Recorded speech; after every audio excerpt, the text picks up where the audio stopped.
Hey guys, Lou here at Ballard Creek doing some fencing today. Me and my wife went round and round about what kind of fence to put over here at the entry. And so we decided on this split rail right here. I was kind of wanting to do the stacked Z pattern, kind of like what you see at the battlefields. And she wasn't feeling that. But I think this was a good compromise. It'll be rustic. I've got to bring in some dirt for this front side because it's kind of in a culvert, but it's just a typical 3-rail split fence. It just goes in the ground. You really don't need any concrete, and they just slide in. So there's just not a lot to this. They've got these holes here, and then your rail just slides in. I'm gonna put a couple screws just to firm it up where they connect over here. So what I'll do is I'll run a screw right through here, connect these two together, and that'll just make this a little stiffer. But this digging holes, we only had 6 to dig. We're gonna have to eventually go across the front to the other side that way, and then on the other side down that way. But I haven't got around to buying an auger for the tractor yet, which would be absolutely ideal. But we do have the next best thing for digging holes, and that's a 19-year-old college kid who's got a stronger back than myself. So we put him on that post hole digger, and so later in life he'll talk about the miles of fence he dug and how terrible that was. But yeah, that fence will go along the road across the front, and then you just treat it with just some stain or whatnot once it starts to dry out. But as you can see, we're fighting through some roots and fighting through some gravel. There's a little bit of a rock down there. Did you find another rock or root? Another root? All right. Yeah, keep working it left and right and see if those blades on that will cut through that roof, because it should be smaller down there. No? I'll give you a hand with it in a second. So we're gonna run this here back to that, and then, like I said, we'll get some more. We just wanted to try this out and see what we thought. But that is today's project.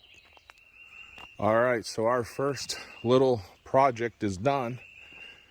Now we just gotta run the long sections, but we wanted to see what this would look like when we were done. We did leave it a little bit high out of the ground, because this creek right here, it does, believe it or not, it will swale. And that's one of the logs that was in the debris. And so we want to leave plenty of room for it to go and meander around it, not catch and build up debris around the post. And so, yeah, we got this set. Now we'll get what we need for the rest, and we will be able to run this down the rest of the line here, and it'll just give us a really nice homestead look. And so hopefully my wife likes it. At this point though, it's what she's getting. So see you in the next one. All right guys, so the concrete is officially all set and the forms are pulled, and we are ready to go next week. So we have letting this dry at least 5 days just so that it can harden up, because we're getting ready to put a lot of weight on this puppy. And our first load of lumber has made it, and so we've got our engineered products. We've got all our standard wood, all our sheeting, and we did choose to go with 10-foot walls on the first floor instead of on instead of what the print called for. The print called for 9-foot first floor and 8 on the second, and my wife was not about that. So we got to take care of the wife, and so we went with 10-foot on the first floor and 9 on the second. And so just like they make 9-foot pre-cuts and 8-foot pre-cuts, these 1/16 and 5/8 are pre-cut so that you have 10-foot walls on the first level. And so we've got a bunch of our 10-foot 2x6 studs. Those are for the exterior walls. 2x4s here, these are for the interior walls. And so that'll be what's happening there. And then this is our decking. so that when we get to the second floor, obviously with concrete, we don't need any sheeting for the concrete. And so this is what they call Advantech. I've used this on most of my products. It holds up really good if we get some rainstorms. It makes, like it says, for a quiet, stiff floor. So if you're going to run wood floor and stuff like that, it is a really, really good product. We've been really happy with that. And then this is just standard 7/16 OSB for the sidewalls and the roof and whatnot. And then we got some of our bigger framing timbers that we're going to need for headers and things like that. And then we've got our engineered products. That's some of these are called micro lambs, and so they're engineered products to carry larger weights. And then these are TGI trusses, and so they have holes punched in them so that you can run your mechanicals, so you don't have to staple your wires and stuff. Your ductwork all fits through those punch outs, and so that makes it really, really nice. But again, we've got a bunch of our trusses, our engineered wood, and we have about the biggest glue lamb, micro lamb, that I've ever had.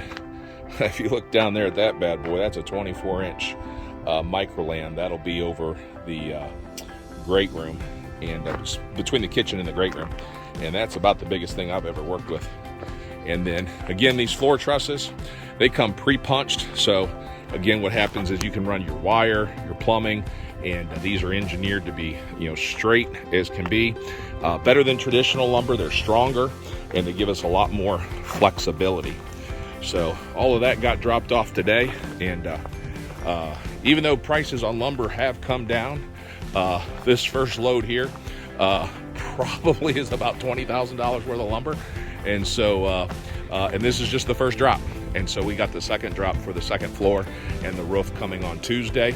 We've got a bunch of framers coming. I think he told me 6 or 7 is on the crew, and so they probably will have the entire first floor exterior walls and interior walls done in 2 days, and that'll be really exciting to see. So I'm gonna have to get out here. I've planned on taking next week off for 3 days, because they're going to be moving so fast that if I want to make some changes, I don't want to have to redo anything. So yep, next week, stay tuned. All of this lumber will be making its way onto that slab, and it's going to actually, that quick, look like a house. So we're super excited. So the guys made it a little bit late, but they brought 1, 2, 3, 4, 5, 6, 7, 8, 9, brought 10 guys. So man, they are going to crush this, because these boys know exactly what they are doing. And so we'll probably have all these outside walls up and most of the inside walls today, and then we'll probably even be into the second story by tomorrow afternoon for sure. So good thing I ordered the more lumber for tomorrow, and we'll be ready to go for them. So this is looking good already. Hopefully the rain stays away, because it did rain, as you can see, a lot of mud, but it dries off quick up here. So we will see what they get done.